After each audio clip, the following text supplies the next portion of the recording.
Jazz Club.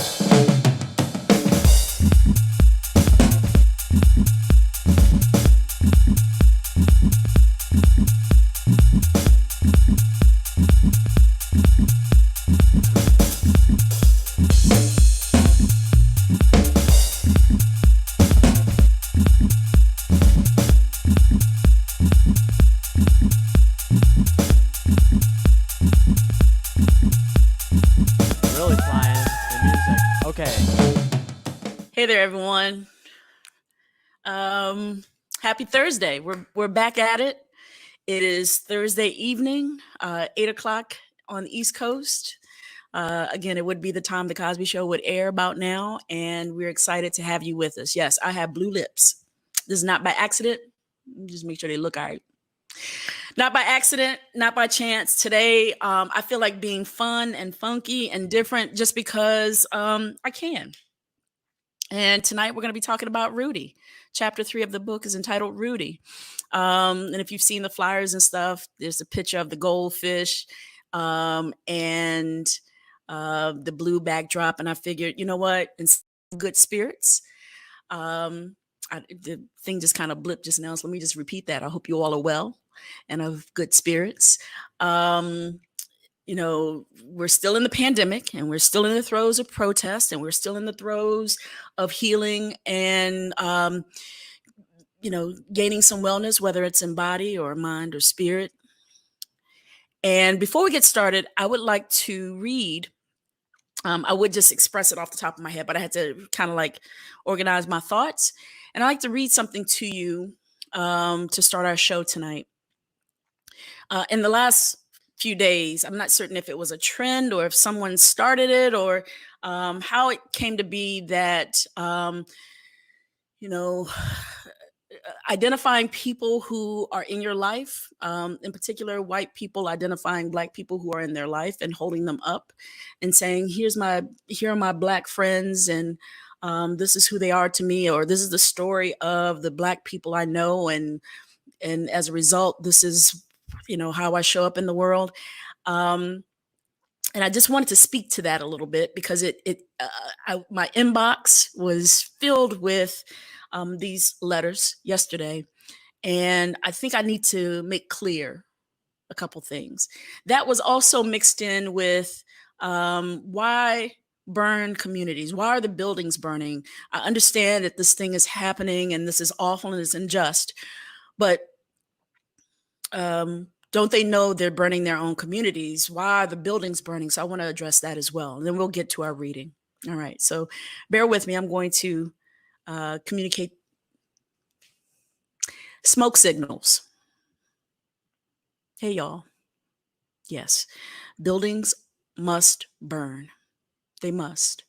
And I will tell you why. I started today, a second day in the row with a massive headache. One of the worst I've experienced in a long time. It's better this morning, and it was accompanied by an ice pack, just keeping my head cool and not succumbing to, you know, just a nasty headache. But it was of the day. Today, yesterday, the day before, mainly yesterday. In the events of the day, the anger of the day, the sorrow of the day, the anxiety of the day, I just felt this continuous droning pain. And pain is carried in various places for us individually. For some, when they feel hurt or stressed, they feel it in their hands. Some feel it in their heart, in their stomach. I get headaches. And the right side of my brain was just kicking my skull and my eyeball to the point where I just had to shut down. And that was my yesterday. What was also my yesterday was the deluge of emails, messages on Facebook, overall stories, the volume of, quote, I'm not racist. Let me tell you about my Black friend type stories. Please stop tagging me in those stories. I love you, but I will not validate you.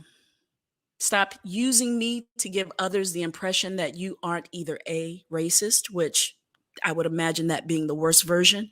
Or B, that you don't live in your privilege, which is either dishonest or delusional. I am not here to elevate you out of the work you have to do.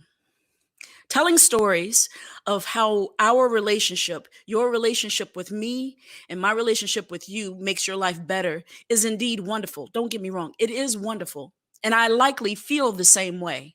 But telling stories of how my relationship with you makes your life better because it absolves you of some shame or guilt around remaining quiet when racism is illuminated is not a relationship I am willing to have. Better to do the work of an ally and show up for me than to use me as a badge of blackness. Do the work of an ally. Speak to other white people from your place of privilege against injustice and inequality. Vote out politicians and representatives who clearly do not carry the interest of all citizens. Listen more and speak less when you feel the urge creep up on you to compare your experiences in America with people of color.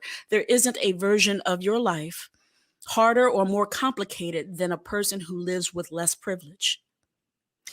If you are a person 60 years and older, and you have a story of the one or two Black friends you had in the 80s or earlier, or the childhood friend you had when it was unpopular or even illegal to have a Black friend, and you claim you didn't see color, you didn't have a Black friend.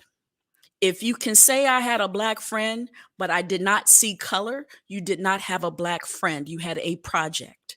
And that Black person had a white person in their life who did nothing to create change or impact in their life. Now, you may ask, you may say, well, how do you know? How do you know if I had a Black friend or not? And how could you say that person wasn't my friend or not?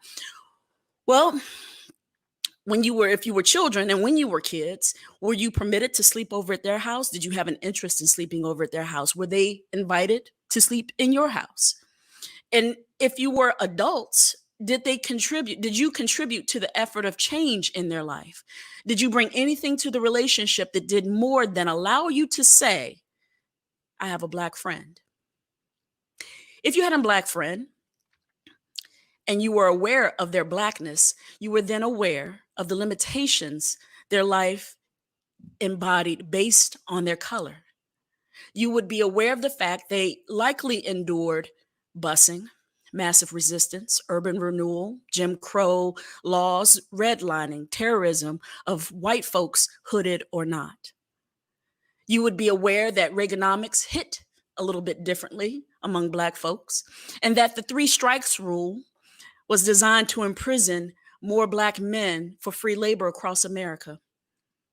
You would be aware that your friend likely did not own their own home or had trouble securing a home loan, had a harder time securing a quality education, and employment was limited to jobs in service and labor and paid far less than their white counterparts, even if they held the same position. That is your friend? Your friend was told to live in communities you didn't have to worry about. Your friend was told to go to schools in a way that you didn't have to worry about. Your friend was instructed to sip water and eat meals in particular places in a way that you did not have to worry about. Racism isn't just whether or not you use slurs to demean a person. It is the privilege you have to either erase me from your daily life, deliberate or not, as well as the ability to infuse me into your life at will. Let me tell you what I mean by that. If you and your white friends get together, do you talk about the racial events of the day without the presence of a Black person? On your own, do you discuss what's happening in the world, the conditions of Black America, among Latinos, the First Nation issues in America, if any of those people aren't in your presence? You can pick and choose when racism is a problem. On your own, you couldn't be bothered, but bring me into the mix. And now it's a matter for discussion. It's a matter to be addressed. How can you take action on your own? That's what we want to know. If you begin a sentence, I have a black friend who, you don't have a black friend. Are you hiding that person? Are you willing to bring them out when it's useful for you? Another example, cops kill an unarmed black person. Crickets. It doesn't affect you. It doesn't touch your life. It doesn't worry you to the point where you hold your children closer. It doesn't force you to be mindful of your interaction with police officers. Black people protest and burn buildings because then it involves you. And then you have an opinion, as you should. Watching something that we've built become destroyed is hard to watch. And you absolutely should be in your feelings about that. I get that. But be a mother, a father, a community, a race for whom we have built worlds in a country not chartered for our success. When we watch what we've built is destroyed, we know that is not coming back. That life that is destroyed is not coming back. There isn't an insurance policy on the planet that can replace a life. So when you get wrapped up in your own indignation over a building that can be replaced with things inside that can be replaced, give thought to why that building is burning and what started that fire. With an understanding of why the buildings must burn, and they must burn, answer honestly, would the life lost register in your life were it not for that burning building? Smoke signals. Good old-fashioned basic communication. Smoke signals.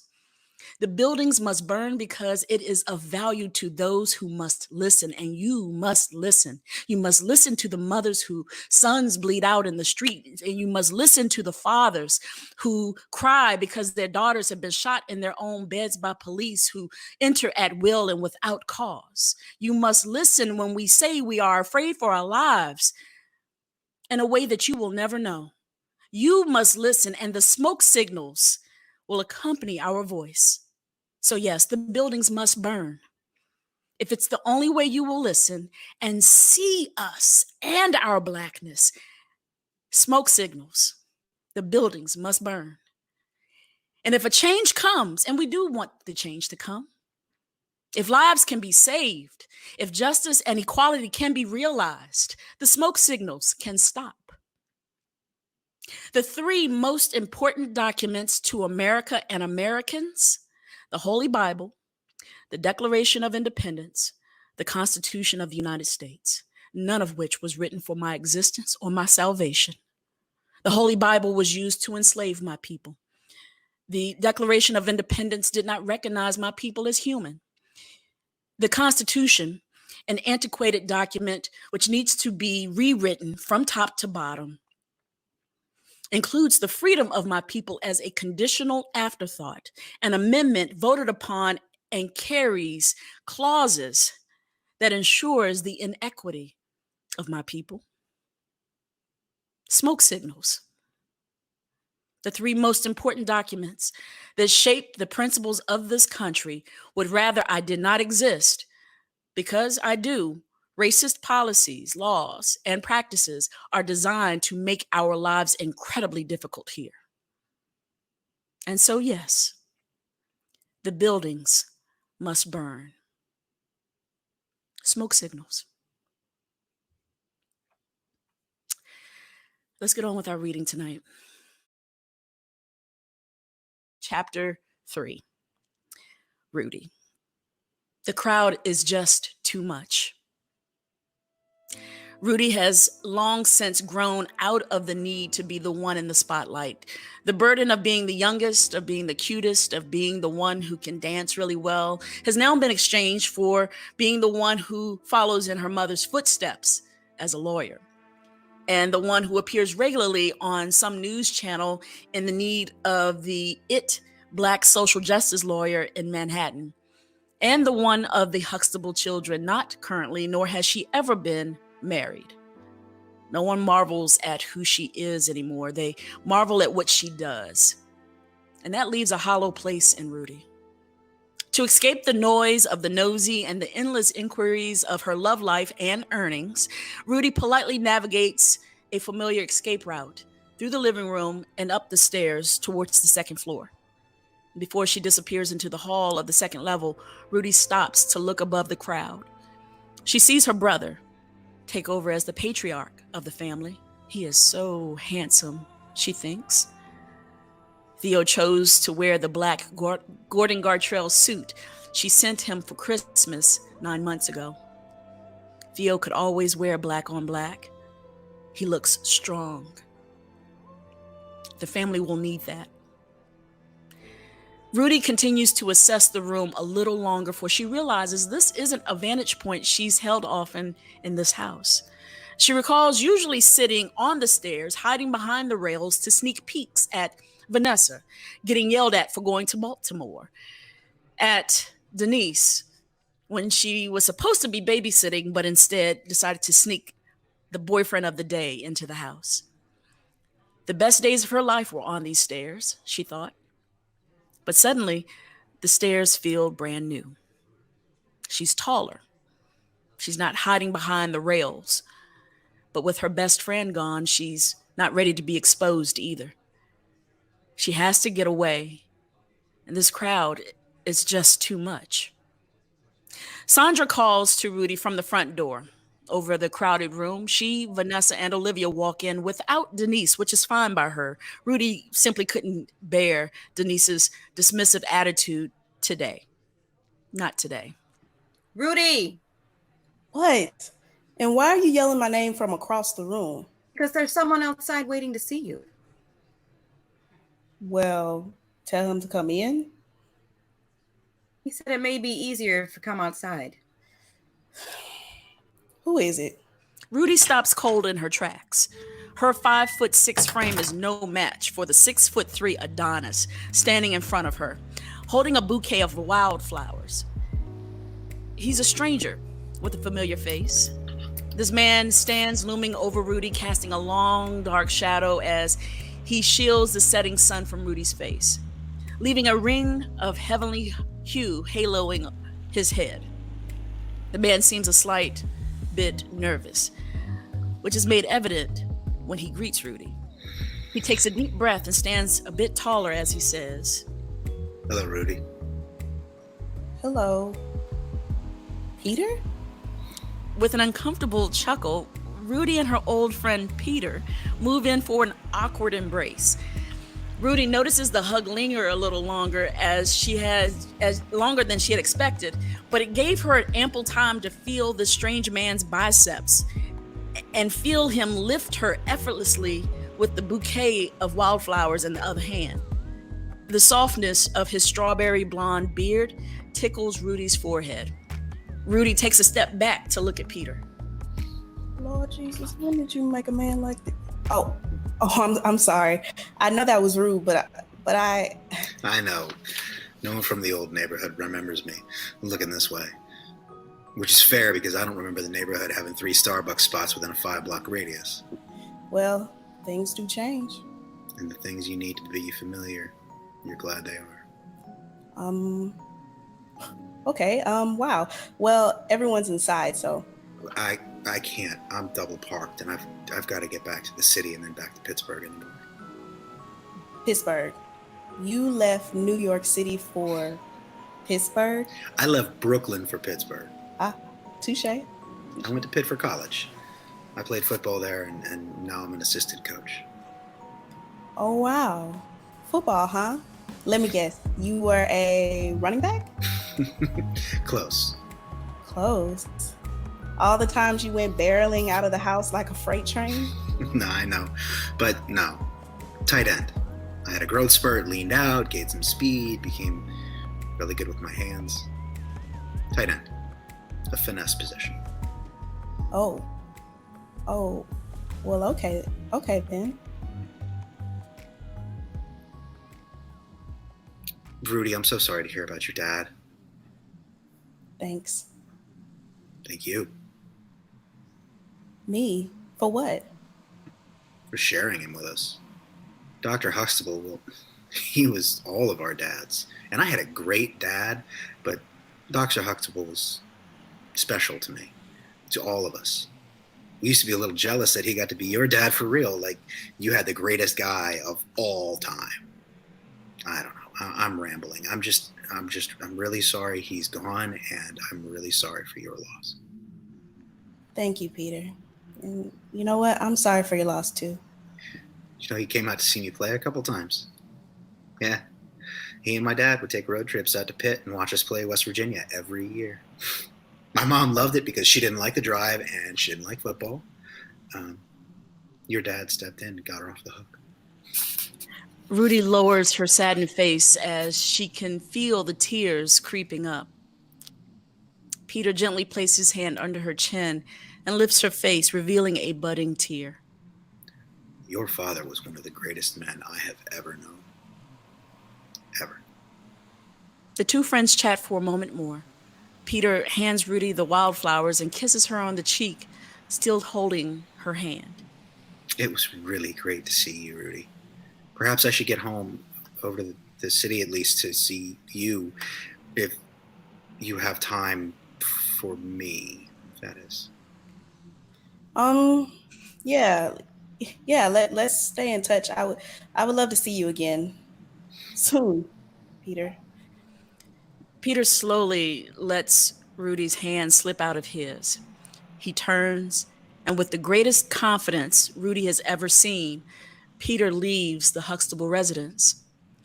With a soft smile on her face and wildflowers in her hands, Rudy savors the sweetness of her visit with an old friend. She re-enters the house, reminded of the bitterness of losing her best friend. Olivia and Vanessa are still standing at the door waiting for the juicy details. A white boy. Wow. I would have expected that from Vanessa, but not you, Miss Social Justice Cover of Essence. Surprising, but you could pull it off. Wait. Why would you expect me to be dating a white guy? Not that there's anything wrong with dating a white guy. Wait, are you dating a white guy? Oh, dear Jesus. Are you both 14? And what is wrong with you? It wouldn't matter if I was dating anyone, but I'm not. Not right now, anyway. But you sure are doing a whole lot of smelling the roses. But wait, ain't no roses in that bouquet, girl. What are those? Weeds? Girl, he picked those up out of someone's yard on the way over here, didn't he? Rudy, who was that? He looked familiar, but It was Peter. Peter?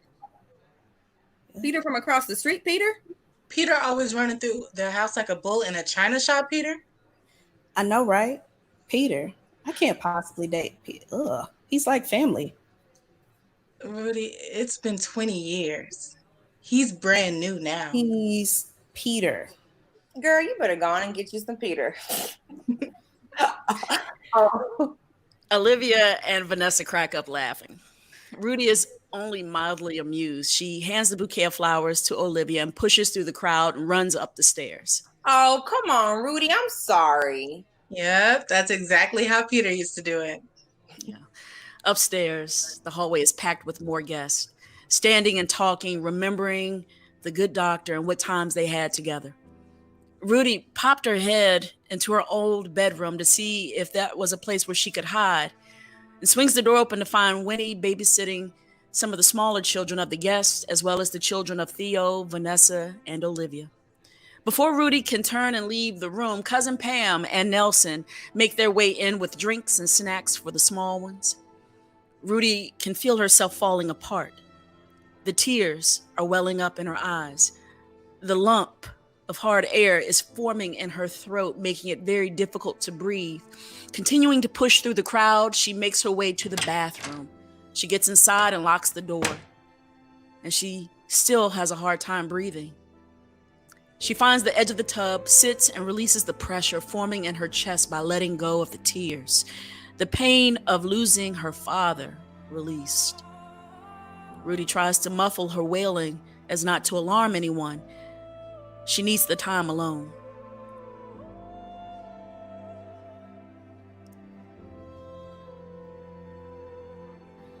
Please, Daddy. Please just come back. Please. She repeats this like a hard, sincere prayer. Then there's a soft knock at the door. Rudy doesn't say anything at first. She's hoping the faint knock is of the small children, which will eventually go away. But there's a second, more deliberate knock, followed by a deep voice. Rudy, are you in there? Yeah, Theo. Yeah, just give me a second. Use the bathroom in Mom and Dad's room. Rudy, are you decent? Yeah. Okay, we'll open up. Suddenly, Rudy isn't sure if it's Theo. She gets up from the tub's edge and slowly reaches for the doorknob, hearing the lock pop, and turn the handle to release the latch. The creak of the door accompanies the reveal of the other side. Kenny. In an involuntary, impulsive moment, Rudy leaps up into Kenny's arms, throws her arms around his neck, and releases the most cleansing cry she has ever known. Quietly, just above a whisper, he consoles her. Hey now, it's okay. Go ahead and cry. Let's go back into the bathroom. The hallway doesn't deserve to see you like this. Kenny walks Rudy back into the bathroom and closes the door. He presses the lock to ensure their privacy, and he grabs a handful of tissue and gives it to Rudy. Thanks. You're welcome. Let's start this again. Hey, Rudy. Hey, bud. There she is. There's my girl. Hey. They embrace again. Rudy leans into the chest of the only man who, after her father, loved her fiercely, and she loved back. In that safety, she grieves. The two old friends spend the next hour in the bathroom, sitting on the floor, backs up against the tub, referring people who needed the bathroom to her parents' room or to the powder room downstairs. Why don't we go into your parents' room and let the people use the bathroom? I don't know. It seems to make sense to do that opposed to holding this bathroom up, but I really don't know. This was the one place I could think that if I said someone's in here, I wouldn't be forced to let anyone in, I guess, but I don't know. You know what's crazy? I attended my first funeral in this room. Lamont Goldfish. He was my first pet. He died and I didn't know what to do, so I called Dad. I thought he would come get it, but do what with it? What exactly do you do with the dead? I had no idea, so we all got dressed up, and with Lamont laying in a green fishnet, we all stood around this toilet in our Sunday's best and gave Lamont Goldfish a funeral. Yeah. Wow. I've never thought of that in a long, long time. Your dad had a way with making every moment these brilliant, compassionate teaching moments. Yeah, he did. I don't like this, Kenny. I can't. It's okay. It's okay. Kenny puts his arm around Rudy's shoulder and brings her closer to him. Rudy grieves on. This is breaking my heart. This is killing me. I know it is. I'm so sorry, Rudy. Rudy cries. She slows her cry for a moment. She sits up and takes a good look at Kenny. She gently takes his face in her hands, cupping his cheeks.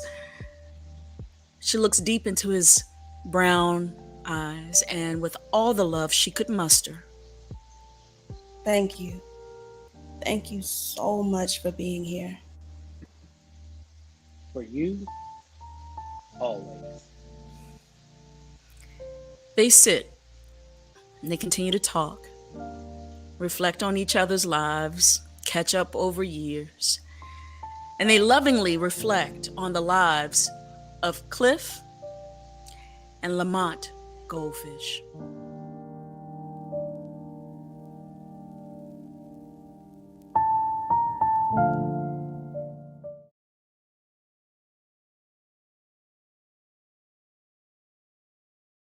Idols Burning Down. Seems like we're burning all sorts of things down tonight. With Idols Burning Down, our panel will include Harrison Guy as well as Monique L. Thomas. And again, with the cast that you just saw read, Rudy. Let's start with Harrison Guy. Harrison is a Houston native. He began his dance. He's a dancer. He began his dance journey here in Texas with the Ruth Elgin Dance Studio. Building on his love for social dance and hip hop, Harrison studied dance at Prairie View A&M University and Sam Houston University. There's so many wonderful things I could say about Harrison. First of all, look at that picture of that man. He's gorgeous. He takes some gorgeous pictures. He's a part of the mayor's first collective of the LGBTQ council, the mayor's council for equality here in the Houston area. He is a beacon of light and an officer of change. And I'm so happy to have him on our panel tonight. We also have Monique Thomas, who is returning as a panelist. She's a program coordinator at Caltech Center for Inclusion and Diversity in Pasadena, California. And again, a fellow Cal Stater, as she has roots in Cal State Dominguez Hills and Cal State LA. And again, you can read her bio and info right there. She has a phenomenal one-woman show called Hair Journey, an autoethnographic performance, explores Black women's hair as the site of cultural performance and the source of joy, pain, struggle, redemption, and resistance. A phenomenal piece. I had the pleasure of seeing it a few weeks ago. And I'm just so thankful that she's made a return to our panel tonight. Thank you all for participating in the panel this evening. And welcome. As I said before, many of our cast members are going to share on the panel. We're going to have them rotate around a bit. Laura's going to manage that a bit for us. And I just want to first by asking how everyone's doing. How are you all doing today? Woo. I was good until you I had processed my energy, and then when you hit me with the smoke signals, buildings must burn. Thank you. You're welcome. Thank you. You already know. Yeah. How you doing, Ashlee? I think I'm okay. I'm great. I'm okay. Hanging by a thread, but I think I'm doing okay. That's been your running go-to all afternoon. That has been my theme phrase for the entire month. Hanging on by a thread. Well, we're gonna keep things kind of relaxed tonight. Hey, Harrison, how you doing? Hello, I'm doing taking it day by day, and just trying to stay centered and do the work. Stay centered and do the work. We appreciate all the work that you do, brother. There's Monique. I'm going to come back to Monique because it looked like she was in and out just now. I'm going to let you get set and ready to go. Jeremy, how you feeling, brother? I'm feeling really grateful to be able to listen to you and be in presence with just so many intelligent people, and just I'm here to listen and learn as best I can. Well, thank you for being a part of this, and thank you for reading Peter. We're going to talk about that in a little bit as well. And Monique, how you doing? I'm good. The sun was in my face, so I had to reconfigure myself. But I'm exhausted. If I'm being honest, I'm exhausted, but I've been looking forward to this all week because this is giving me sanity and community and so I'm really happy to be here. Sure. Well, welcome. Thank you so much for coming back. Today was the funeral for George, the memorial service, the funeral service for George Floyd earlier today. I don't know if you all got a chance to look at it, but it's tough to all of a sudden become a symbol, which I don't know if his family ever saw that coming, or if, we get these stories, these narratives of who a person was or what they did, or, and they're, especially when they're Black men killed at the hands of police, there's this framing that they were less than valuable in society. And yet his life, I don't know the man, but it feels like he's been elevated as a result of his death, which is no time to elevate a person. Like give them their flowers while they're here, right? What are your thoughts as we talk about establishing idols, as we talk about establishing people who become our role models or folks that we emulate? How do we decide who's to be elevated and when they're to be elevated? Let's start with our panelists, and then we'll rotate around our cast.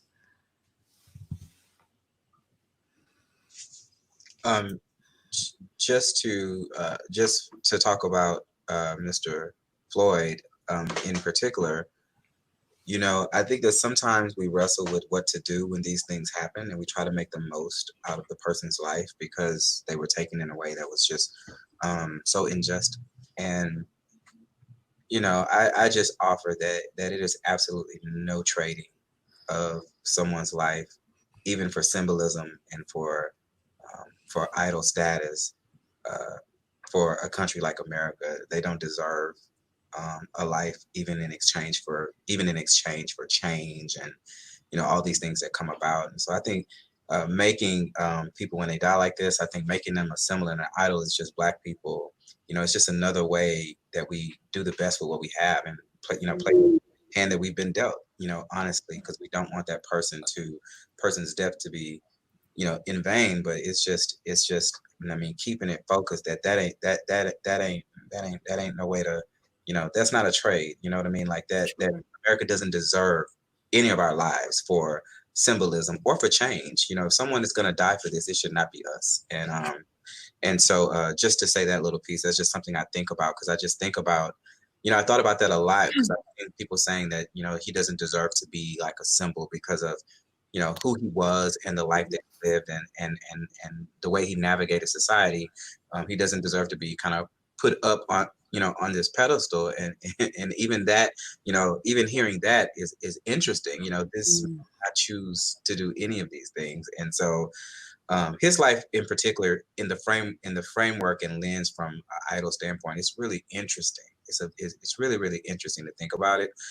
But I think about the funeral today too, in Reverend Al Sharpton, and how he's been elevated, but there's a whole generation that's saying maybe not, not so much. And so I don't know how we decide. But what's interesting to me is sometimes we decide and then we undecide. And so it's a really, really great conversation for us to be having. Sure. Monique, what are your thoughts? I feel like, particularly around this, that it's a space of shifting idols, right? So usually what happens within our community is that we know, like someone like George Floyd is someone that would have been in my neighborhood growing up. He's someone that I feel like I know. And in the news, whenever one of us is killed, the first thing that comes out is, okay, what was he wearing? What was in his system? I heard, when it was clear that it was homicide, there was murder, that there was a question about, well, maybe he had a pre-existing health condition. And I'm like, yeah, his pre-existing condition was being Black. Like, I don't understand why this is still a question. But yeah, so there's a question of idling. But I feel that the opposite with the, white society and white media, the way that shows up is tearing down our people and saying, well, no, you don't deserve to even be martyred because look at all these things and ways that you were living your life.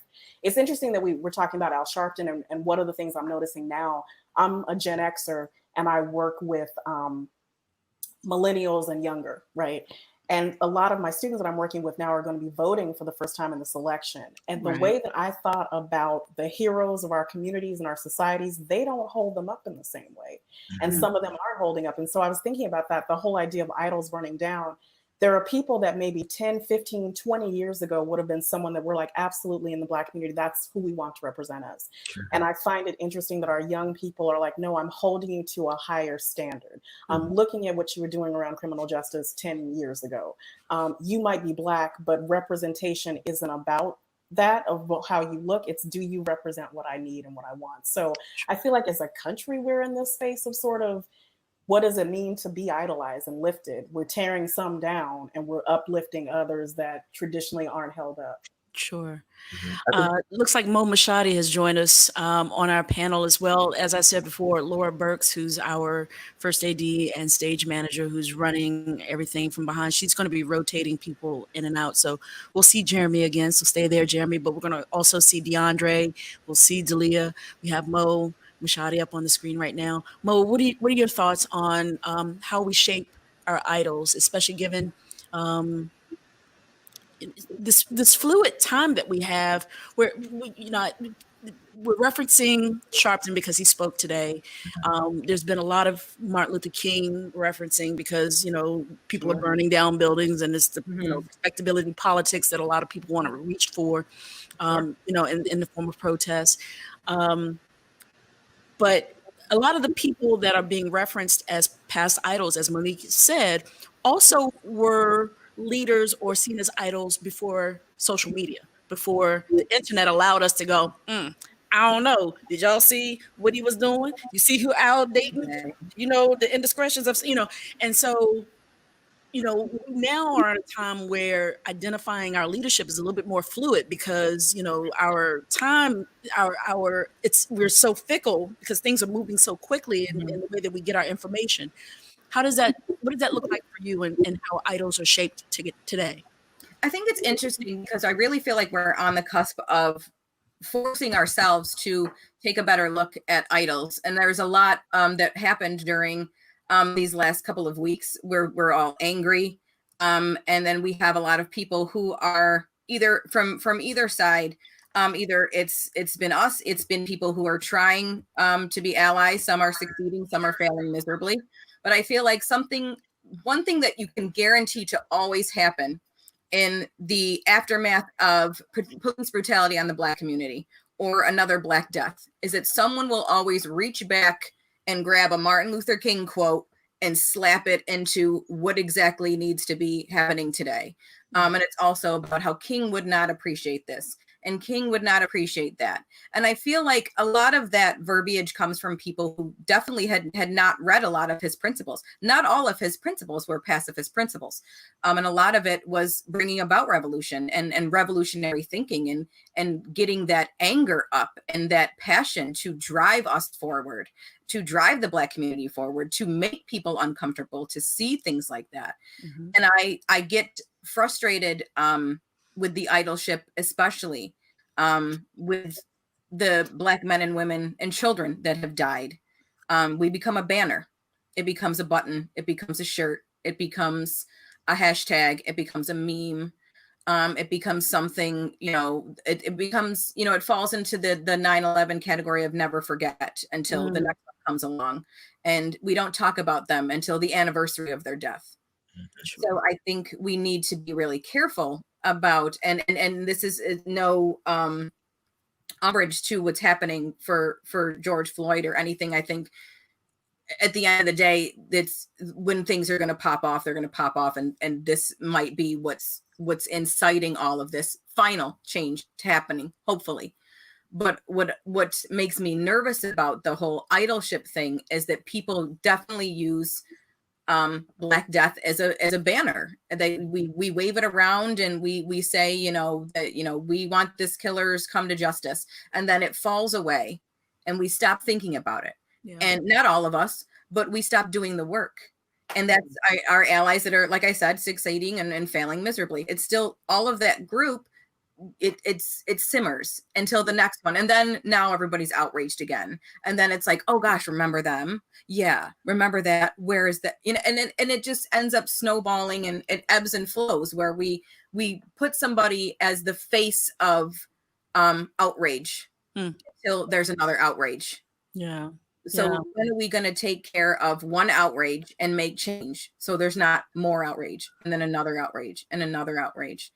What makes me nervous about idolship, especially people that find it within the resolve of Black people that are trying to make changes, is not only standing behind us and saying, yeah, what they said. Yeah. There's a whole lot of space on either side of us. Yeah. Why aren't you occupying that? Why do we have to say it first? Why do we have to be angry first? Why do we have to teach you how to change things for us. Why do we always constantly have to educate you on how to make changes with us, for us, and not against us? I think, especially with that idolship, definitely puts it on the shoulders of Black people, and it tell us who to root for and against. And that's how I'm going to show you that I'm your ally, because you're telling me what to do instead of me making that decision on my own and fighting alongside of you. So it does make me nervous that we idolize just the rotating hashtags, that it's George Floyd. Maybe 18 months from now, it might be another Black woman or child. And then we'll go through all of this again. And it's when does this idolization turn into action and turn into change? And I'm hoping that it happens in our lifetime. Is there value then in maintaining this construct or this paradigm of identifying a leader or an idol to whom we could reach, or idealize idol as being the voice, as being the go-to, Harrison? I mean, coming from the LGBTQ community, that idea of idol or who to put on a pedestal gets lost then in the push and pull of racial relationships. You have the uprising around Stonewall, and a lot of people are like, yeah, but you don't credit the right people as having started that revolution. Or when you think about, here we are in Pride, Pride Month. When we think about the people who are at the forefront of social unrest and social justice for a community, sometimes that identity gets lost behind additional politics. Like, is it worth us even hanging on to those old constructs of idol when there's so many political layers to it that makes it all fruitless? I don't think so. What I really like about this current movement is that the idea of an idol or a leader is very horizontal. It's eye to eye, and is not looking up at someone that is, more than me or above me, but it is just seeing the leadership around me. And I think that that's a better way to look at it, because the way I see, like, even from a Black gay perspective for myself, I have three Black gay men that I consider to be my heroes, really, and all three of them have some problematic part of them. All three of them, and so, like, for instance, Bayard Rustin is just someone who I adore, but there's a part of his partnership in choosing, love was interracial, and I don't have a problem with that. But there's some problematic things around that choosing and around words using, things like that, right? And so then I think about, James Baldwin, same thing. It's kind of like, there are parts of you, I see myself in part of you. So I like the idea of thinking about less about an idol and just looking for the parts of someone that you see yourself in. That takes looking eye to eye. I'm not looking up. And so that's one thing I'm really appreciative for, that young people have kind of tore that down. I mean, I could say the right thing tomorrow and be famous, so it is really horizontal. It is not looking up, and it's uncomfortable for a lot of us, especially for generations above me, and kind of right where I think I'm right on the edge, because I got to experience both internet and no internet. I got to experience both, which I think I'm so grateful that I have that context for both. But that's what I like about about young people. They really challenge you and even making me think, okay, well, do I really need someone to look up to, or is it just that I need something, and maybe it's not that. So that's kind of the way I look at it, is I'm kind of glad it's going away from that. I will say that and I tweeted about this earlier, so what I do miss is a central hub for things, period. Okay. Void of a leader. Like the Blackout Tuesday thing that happened was so confusing, and nobody knew what was going and what to do and what not to do, and then I just gave up, honestly. And so it made me miss a central place that says, here's what we're doing today, and this is why it's gonna, here's our goal with this, and if we're gonna have things like that, it just makes it easier. But maybe the sacrifice in tearing that down is we don't get that, we don't get the luxury of that hub anymore, and I'm starting to think that maybe that's worth the risk, and so I'm conflicted, but those are kind of my thoughts around that. It's like there's a trade-off, whereas, maybe we're looking, unilateral at who could potentially be our idols. We lose something that came with the the paradigm of having a particular point person or a point organization or a hub, whereas then that person seemed untouchable, and you really had to you were looking at a celebrity and not so much as a reflection of yourself. Right. And Or so it's saying to us, there's a reach little bit of trade-off, you reach perhaps. Yeah. your idol thing. Now you got to think about your hub thing. What are you going to do? What are you going to replace it with? It ain't going to work the same way anymore. And so, Sure. you know, that's the work we don't want to do. That's detailed strategy work. That's not sexy, right? That we don't want to do. But that's essentially what it's saying is you do lose something. And if you wanted that, now you have to rethink that because you gave this up. Yeah.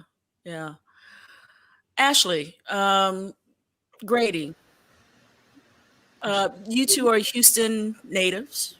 Well, no, Ashlee, are you from Houston? You're from Yep. Dallas. You're from here. Yep. Not from Dallas. Oh, you're from Dallas. All right. Well, Texans. Y'all Texas people. Texas is known for kind of doing things its own way. I mean, we saw yesterday, you know, the beautiful, powerful images of Black men and women and children on their horses, on horseback. I'm from Virginia. We don't see that terribly often. That feels like a uniquely Texas, Oklahoma, you know, Louisiana, Mississippi thing, I suspect. But the idea of your idols taking on these tropes, in a sense, the Black cowboy or, you know, the rustic sort of Black Marlboro man or, you know, or woman. Tell me about the image of the person who doesn't necessarily have a famous name, but people gravitate towards them here in Texas and Houston. I mean, I watched those people on horseback, and it was simply iconic in a moment. So tell us what those visuals as idols, how are they uniquely Texan and therefore American? I think so. I think when I think of someone specific, well, let me back up. When I think of the term idol, I think of someone that is a reflection of something that you want to be, and then ultimately you want to emulate, right? And I like that when you think of the word idolism, it is a paradigm, in which case that everyone has a different perception, and then it also evolves, or it is a sort of metamorphosis within each generation.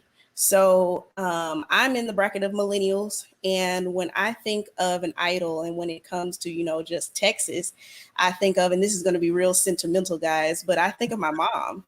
Right.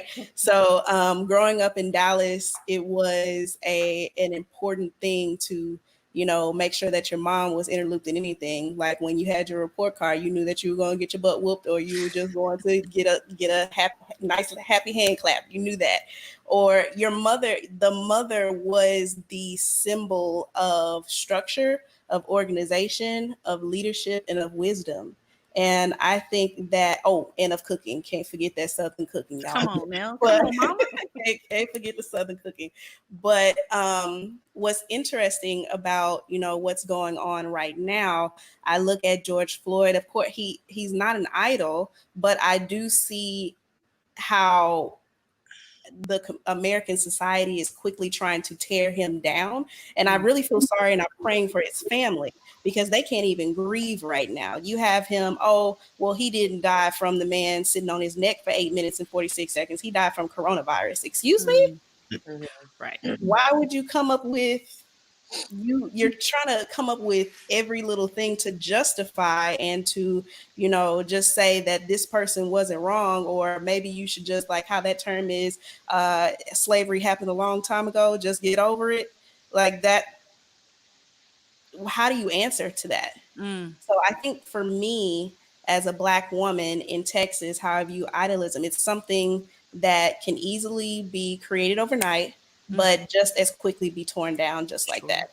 So I see that we don't have a specific, this is the person I want to emulate. Rather, it's a trend, like over the summer, it's hot girl summer, or hey, that's what I think. Grady, what are your thoughts? And then we're going to go to Deandre with some questions about Mississippi. For me, in terms of the cowboy reference, that imagery there. For me, I think about my dad. My dad used to the quarter horses. They call them cutting horses in the country. Mm-hmm. And so used to had, oh my God, a ton of them. Won medals and awards. But I have pictures of my father on a horse, as a young man with the pork chops and the, afro, whatever. Sure. Along with just that, to me, that Texan image of that strong, rough man, kind of coming in, saving the day, because if you think about it in terms of like, I think of it almost in terms of like a biblical reference, like when Moses parts the sea, you know what I mean? You kind of have to part the way for the horseback, the trail riders to come in, all of that. I mean, that was a spectacle. I don't mean in a negative way, but it was spectacle in the sense of it being a big deal. And it kind of just puts me in the mind of that whole rescue and search and save. Like, when you could hear the horseback coming in on the, when you hear it, I can't think of the word, from on movies, you kind of hear the horses coming, people start getting excited. You know what I mean? I kind of feel like in terms of that imagery and that symbolism, I feel like that for Texans and people, I guess, who Oklahoma, whatever, who are into all that, it did kind of come in as like, y'all thought we were here, but the cavalry just stepped in. You know what I mean? Like, and I thought that was kind of like the period on the sentence right there. You know what I mean? For me personally. And that's kind of how I feel in terms of idolizing that particular group of people. I'm glad. I think it was the Turkey Leg Hut. I don't think it was. I know it was the husband and the wife, but I'm not really sure who else was involved in that. But I know that they were on the forefront of that. The news interviewed them and all that, and I appreciated that very much so from them, because they are a Black business in Third Ward, a Black-owned business in Third Ward. But again, all that kind of circling together to kind of mesh. You have a Black-owned business, rounding up support, coming in. And like I said, it's kind of almost that notion of like, hey, Calvary's here. Where's the horn? Where we parking at? What we doing? What we lighting on fire? What y'all got? It was like, yeah, we made it. We made you proud.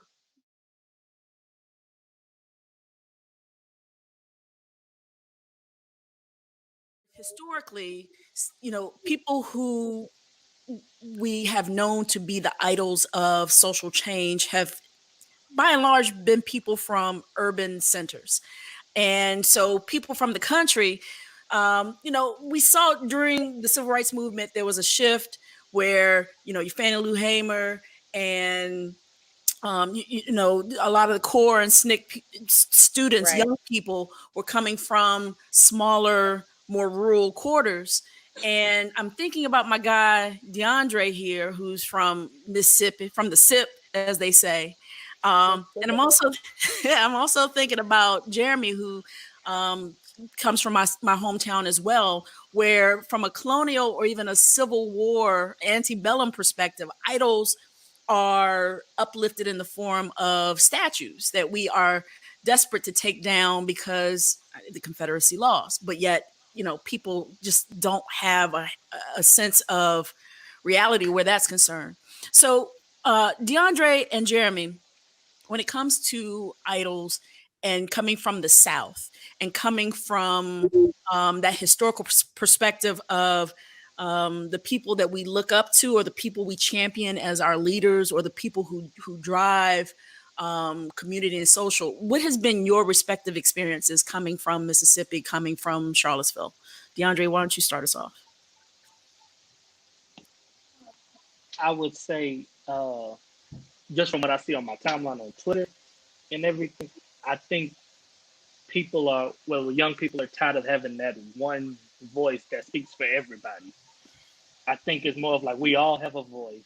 Yeah, you may have a different status than me, but my voice is just as important as yours, and the input we have can be just as valuable as yours. So I think we've evolved from the days of Martin Luther King and Malcolm X and people like that, and it's to where it's groups and it's different organizations that are speaking out on behalf of whatever the issue may be.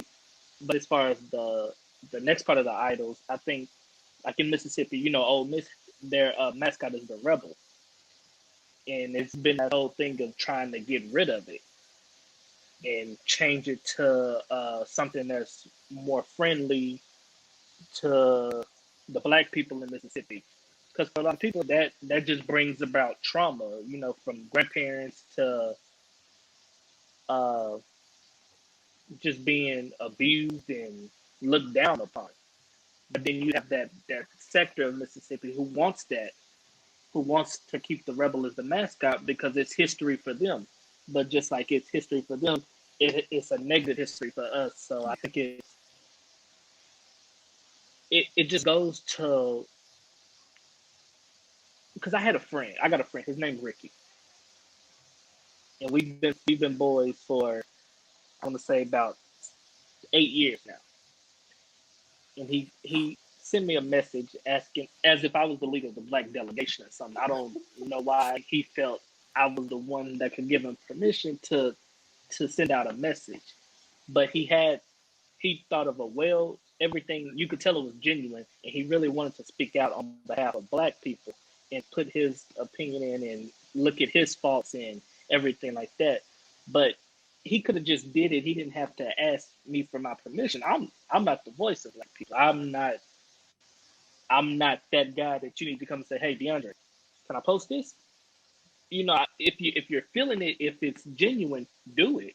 Yeah. But don't do it because if it's for retweets, if it's for the likes, if it's to say, "Hey, I got your back. Remember what I did?" Like where some you're gonna use somewhere down the line. Yeah. Say, "Hey, you can't never say nothing bad about me. I did this. Remember?" So yeah, I think it's a toss up. Yeah. Jeremy, we 2 years ago saw the uprising in Charlottesville. It makes my stomach hurt every time I hear someone in the news still reference Charlottesville in regards to the August 2018 uprising. And the discussion around all of that has to do with the version of idols that white Southerners in particular like to hang on to, idols from the Confederate South. How does all of this land on you watching the unrest, the protests, but also know that Charlottesville itself is still healing from the alt-right marching in and locals fighting to do away with statues of quote unquote idols in the South? How's this land on you?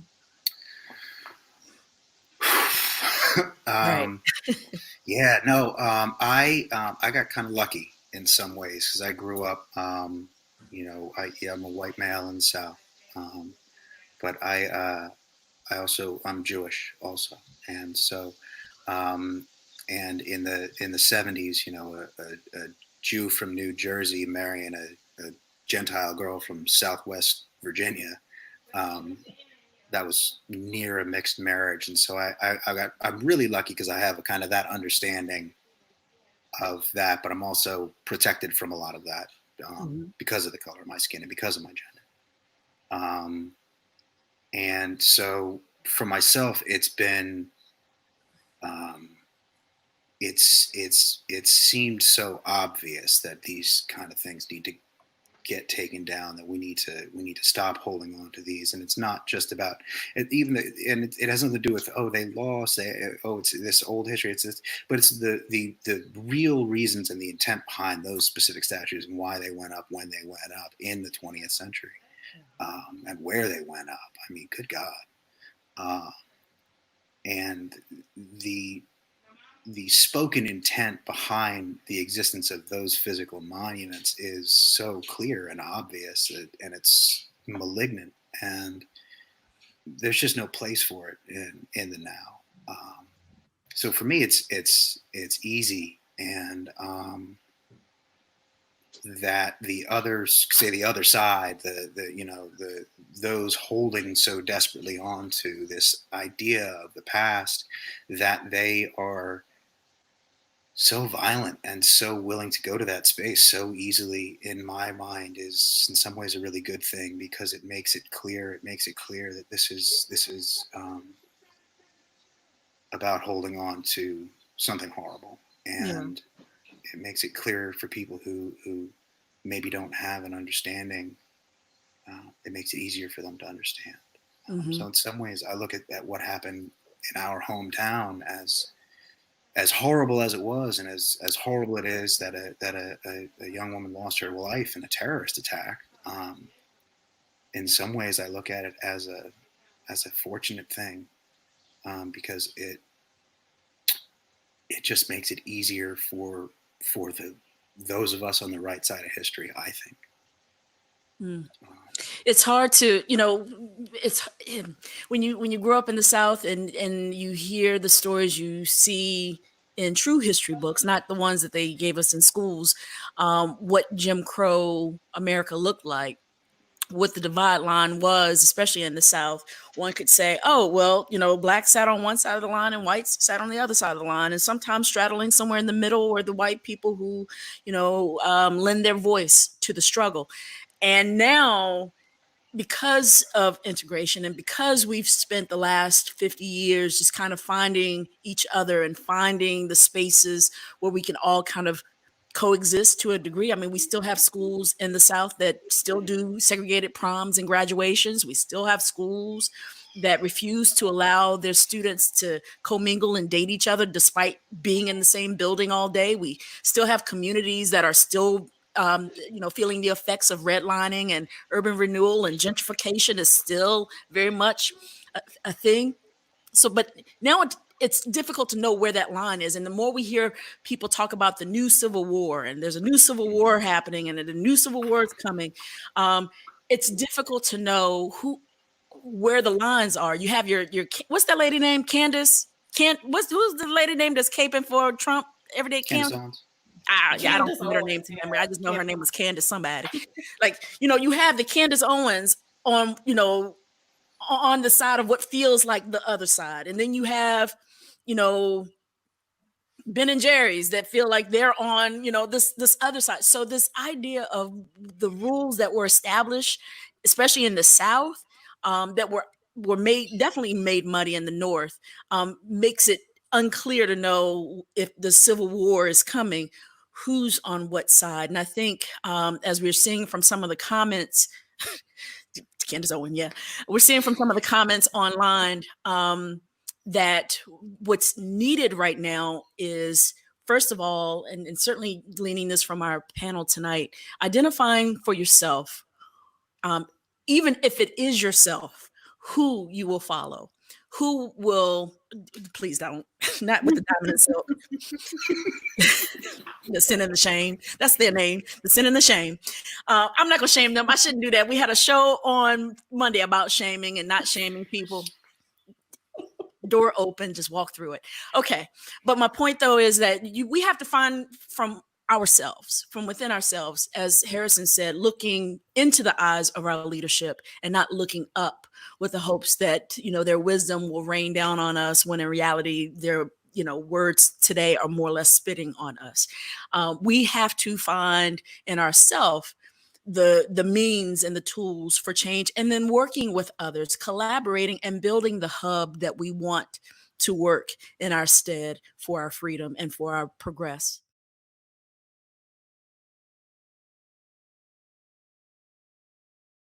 On who's your favorite Huxtable, and which one are you most like? Hands down, my favorite Huxtable is Claire Huxtable. I owe everything that I am to Black women, and she is a great example of the type of Black women I grew up around. And I mean, she's just so inspirational, and just her words, the way that she speaks. So she's my favorite. Who am I most like? I would probably say Denise. I was real awkward in what is going on for most of my life growing up, and so I've kind of been in a weird space for a long time. So probably most like Denise. Denise seems to be like that one. Everyone's like, I think I'm most like Denise. Were we all that cool? No, I'm so certain you were. In the little bit of time that the few occasions I've been watching you for at least now 3 years, but the few occasions I've been able to be in your presence, that seems incredibly appropriate and spot on. Jeremy, your favorite Huxtable and who are you most like? I think probably my favorite is Rudy, and I think it has to do with the roots of the woman that you envisioned her becoming. I just think that the young scrappy kids and the someone who her two best friends are two guys, and it's yeah, I think that's probably why she's not exactly not clean cut and exactly what you'd expect from a character. Sure. Mo? Probably my most favorite. It's really a tie between Claire and Cliff's mother, Anna. Just because she had so much history to her, and she was so soft-spoken, but she was so educational at the same time, and she always had the best advice, and was just instrumental in making sure that the rest of the family remembered where they came from. I think that was really important. That was important to me because we were kind of scattered. We don't, my mother is a naturalized immigrant, so it's having that familial history. We don't really know a lot about where we came from. So I always kind of gravitated towards when she would tell the history, or when she would take the family back to where they did this and they did this, and just the romance she had with her husband. I really loved that. Yeah. But mostly I'm probably like Rudy. I was very much a tomboy when I was little. I had a lot of guy friends, but I also was the baby of the family. And everyone saw me as being spoiled, but I think when you're the baby, people perpetually see you as the baby of the family. You could be 50, 60 years old and you still don't know no better, and that's how they treat you. And I think that I'm still kind of dealing with that. I am a full-fledged adult with my own home and children and vocation and education, but I still can't be bothered to not burn the house down, according to my oldest sister. So I think that I identify most with Rudy. Yeah. Before we go to Deandre, please, let's keep up 2020 Vision's answers, because he is going in. He is having a full-on Cosby Show retrospective. He go down all the he is going through the grandparents' anniversary. I think this is the first time. I don't know who 2020 Vision is, but he's my new favorite person, chiming in along with Darnell and Alex and all the great people who have been chiming in. He is definitely going down memory lane. Did Olivia still Rudy shine? Yeah. Don't you think? The little babies. Absolutely. So, Deandre, tell us who your favorite Huxtable was, and if it's a different answer, which one were you most like? My favorite is a toss up. It's got to be between Cliff and his daddy. Yes. I grew up around a lot of old dudes, so I just always been attracted to like old players. Like I just feel like Cliff dad was just smooth with it. You know what I'm saying? I loved all the anniversary episodes. When they would do like a little song and everything for him. I loved those. I'm probably most like Olivia. I was in everything as a kid, so I ain't get my way kind of like she did, but I was in everything. So that would probably be who I'm most like. So accurate. Still to this day, so accurate. Deandre was one of my students at Prairie View. He graduated, a year ago? Year and a half ago? Year and a half ago. He graduated last year sometime.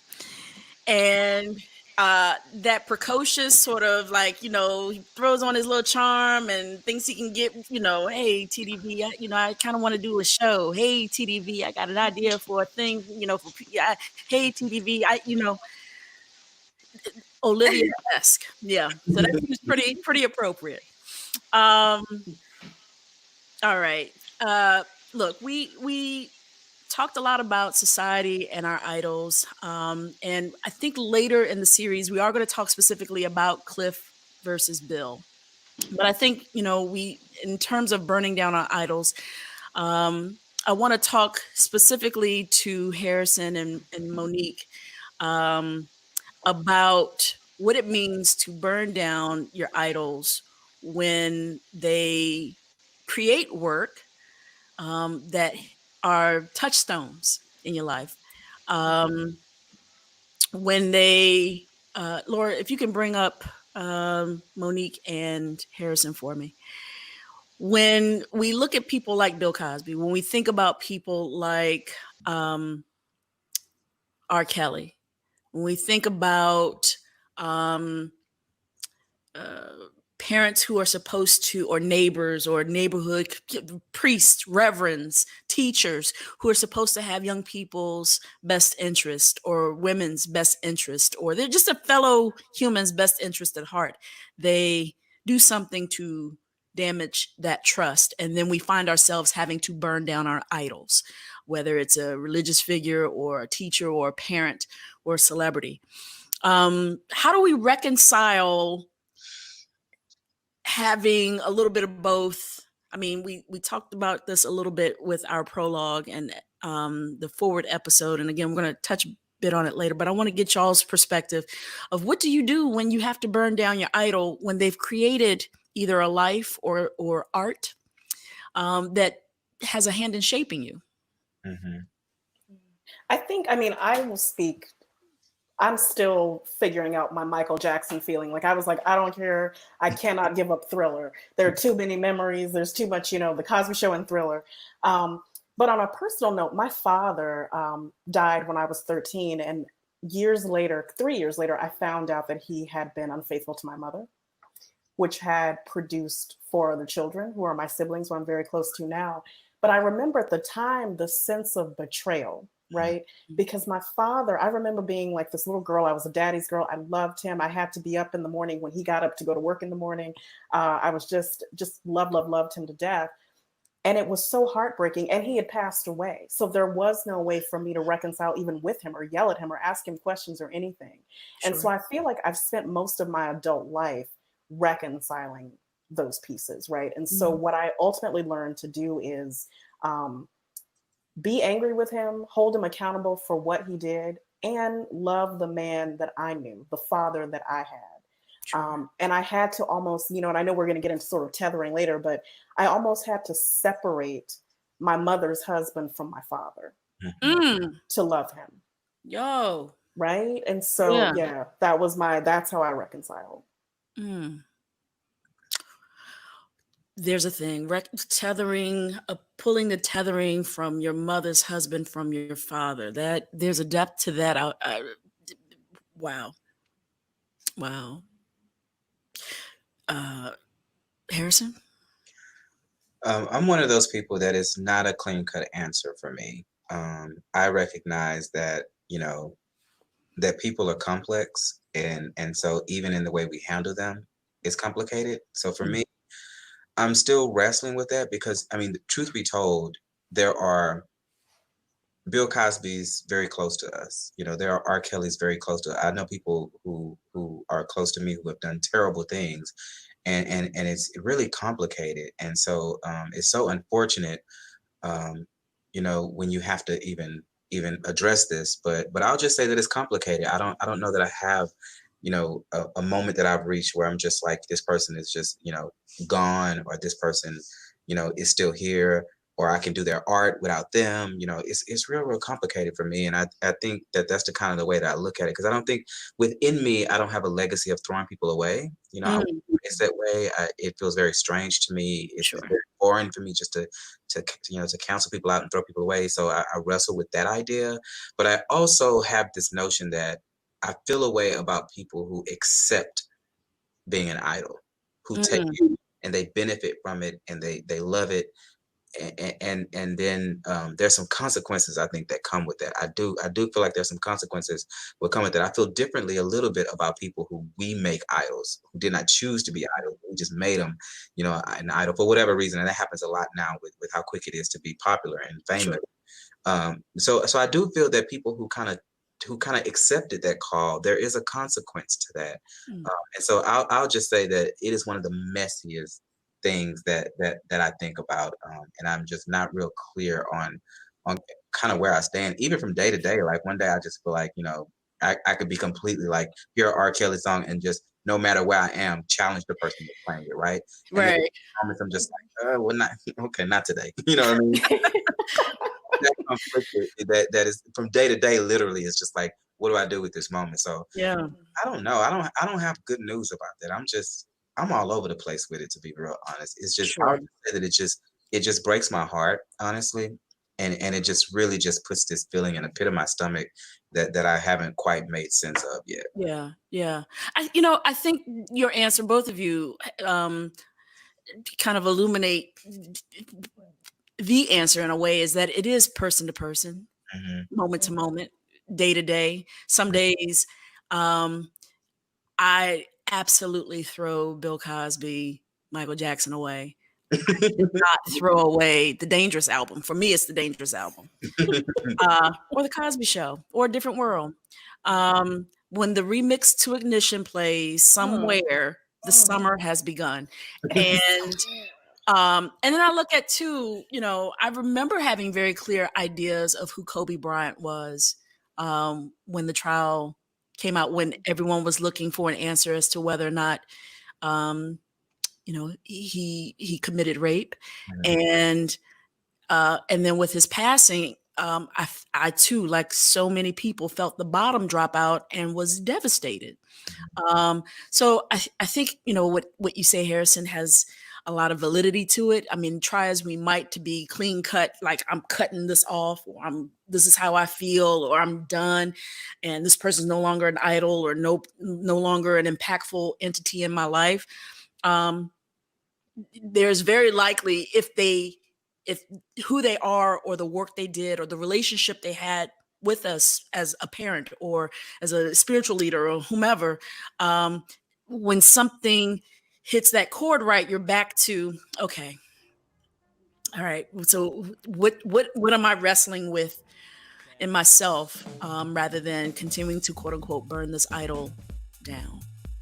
I think at the core of it, you all have said the truth tonight. We need to find the idol in ourselves, and we find the God in ourselves, and we pull morsels of examples or bits and pieces and ingredients that can be a part of what ends up making the sum of us from those people, without